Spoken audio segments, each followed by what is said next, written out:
Салангани ориза рецепті. Әзірлеу үшін бізге қажет: салангани қаптамасы, 18 дана өнім, 350 грамм сиыр етінен жасалған фарш, 245 грамм пияз, 75 грамм ашылған сәбіз, 100 грамм кептірілген саңырауқұлақ, 50 грамм күріш, 100 мл күнбағыс майы, 1 дана жұмыртқа, дәміне қарай тұз, қара және қызыл бұрыш. Салманы дайындау үшін бізге қажет: жуып кептірілген саңырауқұлақты 3 сағат суық суда жібіту керек. Сонан соң оны 1 литр тұзды суда қайнатамыз және ет турағыштан өткіземіз. Енді күрішті даярлаймыз. Ол үшін оны 100 грамм тұзды суда қайнатамыз.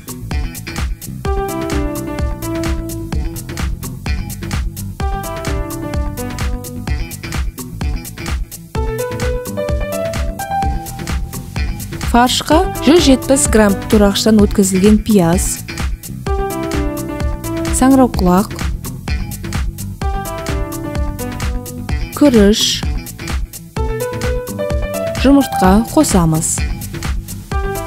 Мұның барлығын тұз бен бұрыш қосып, мұқият араластырамыз.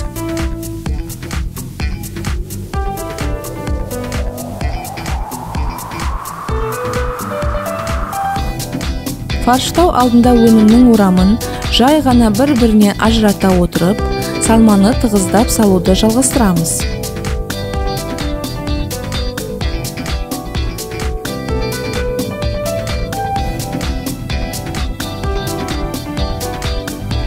Нәтижесінде фарш пен тығыз толтырылған салма өнімнің биіктігін ұлғайтып, орнықтырады. Биік таба ыдыста күнбағыс майына жартылай дөңгелектеп, ұсақтап туралған пияз бен сәбізді 2-3 минут қуырамыз.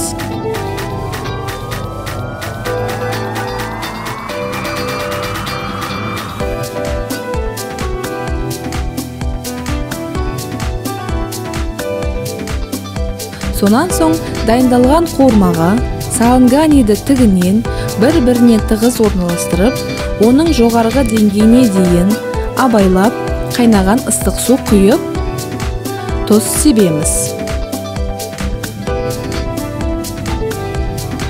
Қайнаған сәттен бастап 5 минут күшті отта,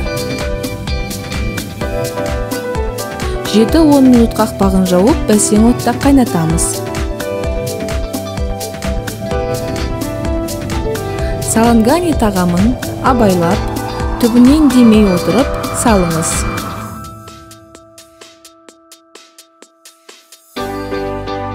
Дастарханға ыстық күйінде майонезбен, кетчуппен немесе қышамен ұсыныңыз. Ас дәмді болсын.